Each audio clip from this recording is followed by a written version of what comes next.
devolved upon the Davis Jewish Katzim Rabbasim as well. And then I recognize that the Davis Jewish Katzim Rabbasim Chayu. Which like this is not the case. The case is where I swear I'm not going to eat even a mushroom, even if I need amount of the Davis Jewish Katzim Rabbasim. Why? Because when we say that I'm push logo always, I'm already prohibited. I'm already prohibited with desires. Less than a desire is not going to go prohibition. So when I make a shmuma, say prohibit even a mushroom in a small amount, then halach halamaisa, that shmuma, that shmuma takes effect. Good. So according to Yochanan, it's a kolo, according to Shlokish, that's a shear on mushroom. Okay, so now we're going to, let's go back there. Same thing about so I didn't say why Rabbi Yochanan doesn't hold a Greish Lakish. Why? The Mokim was the last thing to give out. Remember, according to Greish Lakish, his answer only works according to the Rabbanon or Rabbi Akiva. Right? Rabbi Yochanan likes having an answer that works with the Rabbanon. That's why he makes it a Yisr Kola. Greish Lakish might time alone like Rabbi Yochanan. But why doesn't Greish Lakish like Rabbi Yochanan? What's Rabbi Yochanan's answer? Yisr Kola. So it's very interesting. I'm going to look up. Rish Lakish should say to you, so the Gemara says, we know Isser Kolo. When do we say Isser Kolo? And I want to remember again, what is Isser Kolo? At our juncture right here, Isser Kolo is like this. Now, when you go ahead and make a prohibition that devolves upon something that is permitted, it can also devolve upon something that is already prohibited. So Rish Lakish says, when do we say Isser Kolo? Top of Kafdalit, the Isser Hafon the Eilov. That's only with an Isser that comes on its own. However, the Isser Abai, that's more long, but a self-generated Isser Kolo doesn't work. Now, what does that mean? Take a look at Rashi. It's actually quite interesting. That Rashi in 24a, that Rashi in Kafdalit, the Isser Abai, you go, how old come it in the Yom Kippurim? It didn't be that one of Rabbi Shimon. The fact that one of Chatos Yeshua Kippurim, the Abagav, the Hadin, the Big Love, you come in Yom Kippurim, the Ein Isser Chal Al Isser, Hafak Chal Yom Kippurim Isser Kol. So it's very interesting. There's one thing to say like this. When do we say Isser Kol? The example that's in the Vela on Yom Kippur. I should go about this case in just a little bit. Right? So a person eats the Vela on Yom Kippur. So it says the Shaila is, what are they chayiv for? What are they chayiv for? So Rish Lakish will say, here's a good example of Isser Kol. Now, it's actually not the best example of Isser Kol as well, as we see just a little bit. But what it means is like this. Here, it wasn't available for Yom Kippur, right? It wasn't available for Yom Kippur. Then Yom Kippur comes, and what happens?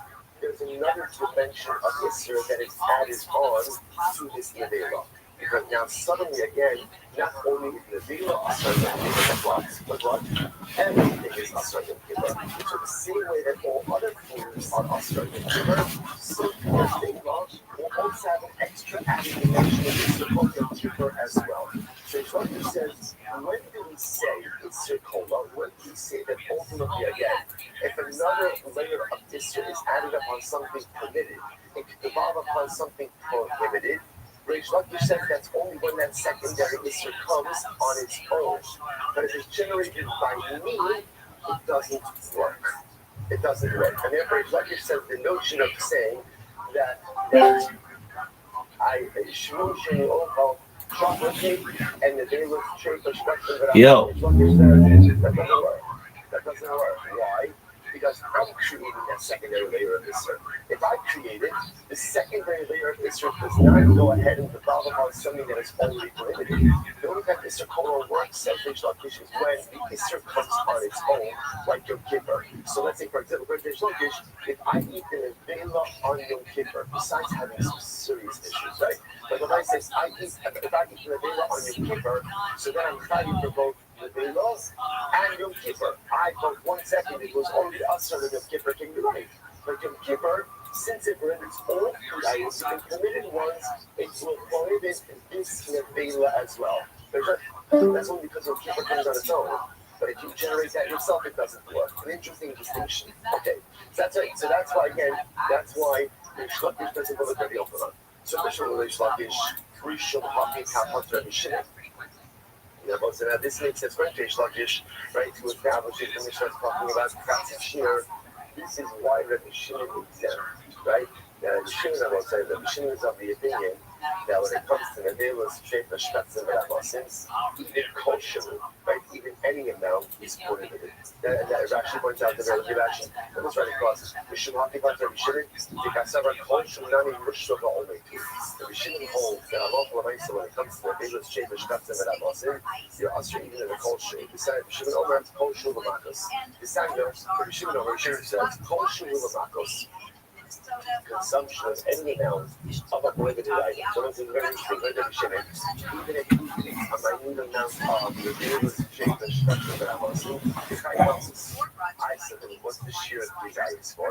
Well, I'm the shear of the design is the carbon, right? The shear of design is actually, it's only for carbonic life. Yom Tov Bran Helen. He will. My name was Rabbi Shimon the Upper, but eventually also know why is easier Rabbi Shimon goes ahead. Right? Rabbi Shimon remembering that Rabbi Yochanan sets himself, sets up the base in the Mishnah as an Isser Kolo. So according to him, why did Rabbi Shimon Pater? So he was kind of evolution Isser Kolo. The Yochanan's whole tradition is predicated on this concept of Isser Kolo, that there's concept of Isser Kolo. Rabbi Shimon would make the less ready Isser Kolo. Wow. Rabbi Shimon looks like doesn't hold this. He doesn't hold the Isser Kolo. Now what does this mean? Sanya, Rabbi Shimon Omer, also the Veil of Yom in Potter. Wow. There wasn't a halakha like Shimon hold that if you eat the Veil on your Kippur, you're Potter. And now don't get too excited. What does that mean, you're Potter? Like you're Potter from the Veil, you just have that little itty bitty problem called courage, right? So the Maisa, right, when it says Potter, so you go by ability for the Veil. For the Veil. So you know, it says Mishlama. Rashi said, Potter mekata lo asim kai finish kurin, but chayil al isra nevela, all I isra even in a chai, even though it's never there, the apagam yom kippur. So again, the Shimon says that the prohibition of Mitzvah does not survive on the Devas, because the Deva ultimately again is already a pre-existing prohibition. So there's no other Shlakish, Mishtakas, love the lab of the haze. So again, remember, all of this is just all the same focus of Yom Tov and Shlakish, trying to figure out how to reconcile the two seeming contradictory cases in our Mishnah. So now, Mishnah and Shlakish, Mishtakas, love the lab of the haze. So we'll say it's not just Shlakish, but regular Shlakish is setting this up as Mashur, Chatzi Shir. And therefore, again, just to understand, first case the Mishnah, Shivur Shema Olam, and then third Potter. Second case the Mishnah, where Shlakish sets it up with Shivur Shema Olam, not Shivur, with the big list is because Shtatzim V'Ramasim, that Shivur works. Because when Shlakish knew the right song, he had to make his eyes.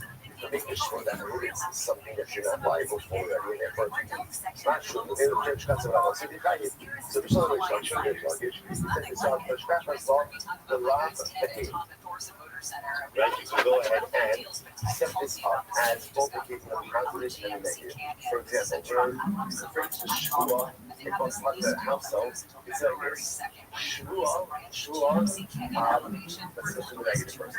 Shua, Okal, almost like the Zayas of the Veilus, Shapers, Shtatzim, V'Rabas. To make a Shua, I swear, I won't eat less than the Zayas of the Veilus, Shapers, Shtatzim, V'Rabas. And that Shua works, right? Why does that Shua work? Because technically speaking, if you're less than a Zayas, it's not prohibiting something that technically speaking, what I want to say out loud, and now a little bit loosely, it just means there's no liability for it. So it works. It also works with positives, right? What's the positive? If I say, Shvur Shekol desires, right? If I go and I say, less than a desire, technically speaking, that Shvur works. Why does it work? Because again, once again, less than the desires of the Veilus, Shapers, Shtatzim, V'Rabas. How did I go for the Virtual Yochanan? I remember again, with Yochanan, these trees are called all trees. Right? So the Yochanan will say like this. So remember, I swear, Shua, She'eni, Okal, chocolate cake, and the Veil. And the Veil, right? So the negative works. Because remember, Yochanan is a Kolo. Once the Shua responds on the permitted item, it will also devolve upon the permitted item. However, again, According to Yochanan, how do you have the positive portion of this? What? Shua, that I'm going to eat chocolate cake and the Veil? It doesn't work. So according to Yochanan, it is worth positive version of this Shua. Elon Kidurama. Rather than that, the Gemara says, you have to look at Rabbi Rothschild, Rabbi, Shmor Shelo Okal, Va'akal Afar, Potter, Old again. You know, it says that he'd have to set it up as the case of Rabbi. But the positive case would be Shmor Shelo Okal. I swear I'm not going to eat. And ultimately, again, he eats Afar, it'll be Potter. Because it's in a right back, it would be actually called elevated Rabbi, that's full of colors, Mishkach, and Rabbi, with Ishmael pushing the duration of sin, but have this down by Shkala, of this down, or pushing only Lakila. So as I said, Prima wants to suggest that according to a Rabbanan, where you have to set it up and dealing with the case, dealing with the position of Rabban, where Rabban says, Shor Shalom Okal, and the upper and Shimon Hatter. Rabban says, Upper and Nami. We also learn this. Kona Ishti Yanis, because in last case, the Mishnah, Kona Ishti Yanis, in Machalti Hayom, so I said, this is very interesting.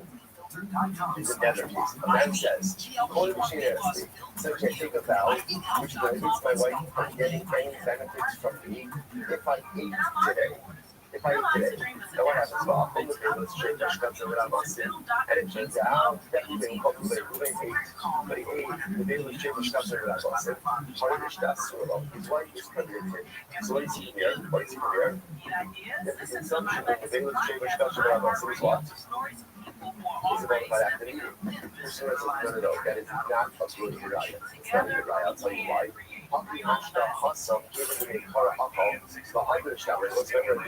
Remember how that case works? See, that case is a little bit different. What's happening over here? This is a retrospective statement. What does it say? My wife is prohibited from getting any benefit from me if I ate. They listen to change that's what I want to see. Then it turns out that what? He ate. So the fact that he ate, even in a kara off of the 100 shtaba, since he ate originally, and then he took this shua on the base, kashuve actually, that shows ultimately again that was, that for him, this is considered to be a bona fide food. But since he only ate it, he only ate it, only came down with the sense of kashivas.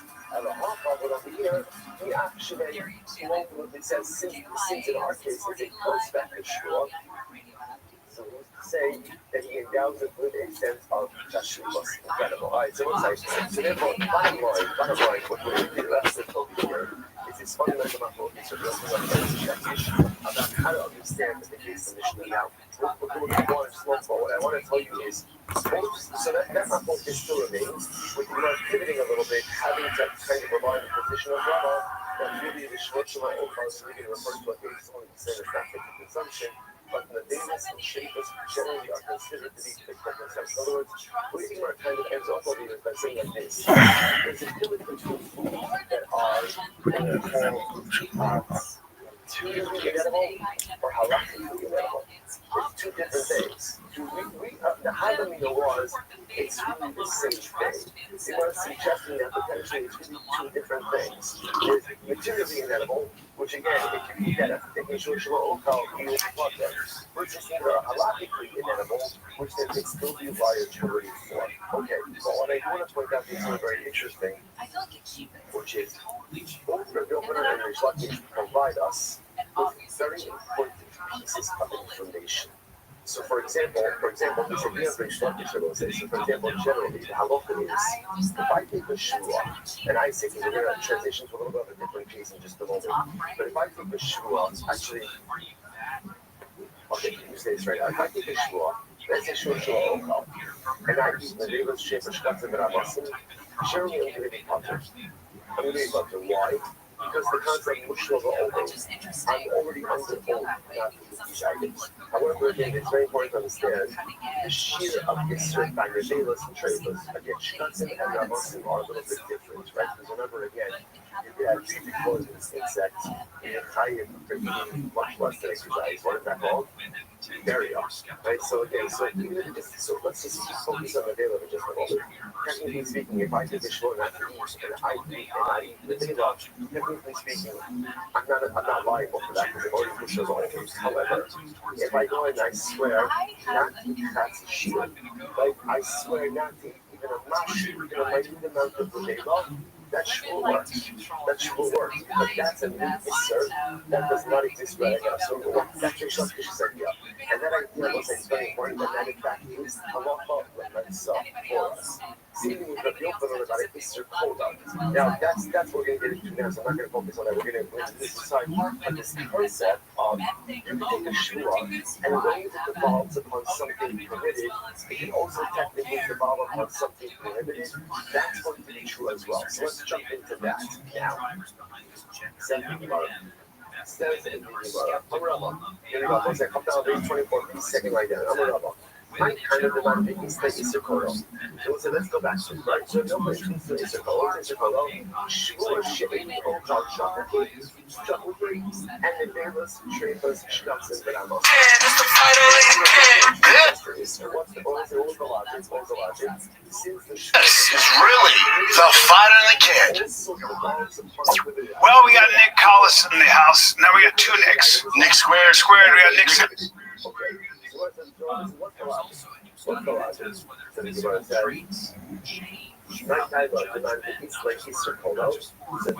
Nick Collis, comic Greek, from Greek immigrant family, and that's all I have to say about you, really. It's almost nothing. It's almost nothing. Great intro. Great intro. Very funny guy. Greek ancestry. Yeah, Greek ancestry, from Jersey. He likes Jordans and gold chains. Loves black women. Loves black women. Oh, speaking of bad intros, Brian did another bad intro for me in Spokane. So I sit down, Brian brings his friend and his other friend, and Brian, right before he walks out of the room, he goes, "Hey, this is my friend, I grew up with him, and this is his other friend. His daughter's just died, so, yeah." And then he just walks out of the room. And No, I'm his sister. Yeah. His sister died and his dad has died. But that was the intro he gave me, and then just walked out of the room. No, I like to just drop a grenade. I like to just go, here you go. Hey guys, here's a bomb. Imagine chipmunks. Yeah. I looked at him, I'm like, "I'm sorry." He's like, "Yeah, it just happened." Just create, like, my buddy's Jewish, just like American Jewish guy, and then there's this guy who's American Palestinian, but they were like, they both grew up in the States, and I went like this, I go, whoa, I introduced him, I go, "Whoa, guys, no fighting, huh?" And I leave, easy, and I left, and my buddy, my Jewish friend goes, "Hey, don't ever do that again." It's so funny. I hate that shit. It's so weird. It's so awkward. Whoa, fellas, let's not fight in here, am I right? What? They're like, what? Yeah, you America. Fellas, let's keep it civil. You're the worst at intros. The worst. My dad is my mother said my father's responsible for like several divorces because he'd like see like a couple like, "Weren't you with another woman last night?" Turns out he was fucking around. Fucked up. That's not cool. Yeah, that's You know the Hell's Angel guy? Brian's like, he rode some bikes, he's in a gang. What's up, man? Yeah, George Christie. Yeah, I'm not gonna. Yeah, you'll give a bad intro, but then you'll also act like you know somebody you don't know. Like I've seen, like people will come up to you and they'll be like, "Brian from the," and you're like, "Hey guy, what's up? How are you?" And then you ask a bunch of vague questions, and they're like, "Oh, he like knows me," and then they'll walk away, and then you look at me and you'll go, "Kill him." Well, the best part is you won't know until you realize you've spent the last 2 hours because Brian invited them to dinner and drinks. And in my house, he was away. You know Brian? They're like, "We just met him." And you're like, oh, have you met Brian who wastes a ton of time? Like, I'm very, very inclusive. My wife hates that shit. Yeah, you are like, it's like you're always trying to start an orgy, but you have a different orgy to get to. So you get all these people together, and then you leave, and then we're hanging out with some fucking guy, and we're like, "Oh, so like, what's up, man?" He's like, "Nothing. Like, Brian's really cool. I've been listening to the podcast for a while." And we're like, "Oh, you're not like friends with him?" And he's like, "No, isn't this cool?" And we're like, "Wait, you're a random fucking guy?" I was trying to start like Hey, random guy. whole, but no, this. Random guy, come on over. Even yesterday, Brian comes with this. Brian goes, "You met him before? You know him?" I'm like, yeah, how do I know you? He's like, "Come on, dude. 10 years ago I came to the gym, we took a picture of it." That's right. Yeah. Well, fuck me. Of course I remember. You're never gonna remember. He shows me the picture, I'm like, "Dude, that's right." Brian goes, "Come on, man, you met him." I'm like, all right. I get the texts on my phone where it's "Happy birthday, bro." I'm like, "Ah, thanks." I must have given you my number. We were in Dallas, and a guy came up and liked horses, so Brian gave him his phone number. Oh, he made saddles. Yeah, sure. It doesn't matter, dude. You're famous. You can't just be like, hey, Did you here's my make phone number. saddles? Like, Here's my find out where I live. I have I was thinking kids. about that for a best of episode. That's all. It wasn't Make a enough. saddle. It wasn't enough because we also don't know that he made saddles. Yeah. He said he made saddles. He's like a broker who doesn't make them. It's called Which is what it turns It's a lot out of to be. wasted time. Yeah. That's what it is. Yeah, a lot. I go back in my past, and if anybody's listening who's young, don't be this. Don't go back in your past and go, I would have saved a lot of money, time, and angst Time, man. if I had been way more deciphering. Way more like, no, like Rogan, that was Rogan's thing. No. It still is. Yeah, you and Rogan are two spectrum. Diametrically. He's like, I'm kidding. I used to be really bad, but I look back and It's still not great, right? So Rogan's like over here. and now kids in my family keep me pretty on the straight and narrow. I don't really hang with anybody, you know. But when I was younger, You'll still invite some randos. not so much. Not really. I mean, for the not really, but I used to. So you're a space cadet. Remember we were going to film that video in your car, and then you had your home address in giant writing in the I background. know, of the you were video. like, not a good idea. Yeah. Although we're like into Brian's house. You're like fun Dude, right? I went to pick you up in the snow. I'm like, oh, you live in Arkansas. Yeah, in and out. He's like moved to Austin. He lives in fucking Dallas. And the He's whole so road far. is trying to kill you. Yeah. It's like try to get to Brian. Yeah. See if you can survive it. Yeah, I need to sell my house. Yeah. If the stalker wanted to find you, he'd give up so fast. Yeah, I mean, yeah. If he does find you, you're fucked. Yeah. Because there's nobody out there. And there's nobody inside to protect him. Well, Brian's been working on his wrestling. And my aunt. Since I've known him. He's never gotten better. Seriously. No, I enjoyed the bit. Hey, but after 13 years, hey, I enjoyed it. But after 13 years, you've never improved. And at some point, you want to talk about wasting time? Yeah. Here you go. Oh, you know what it is? It's Reality Wednesday. Guys, you know what? You want to talk about wasting time?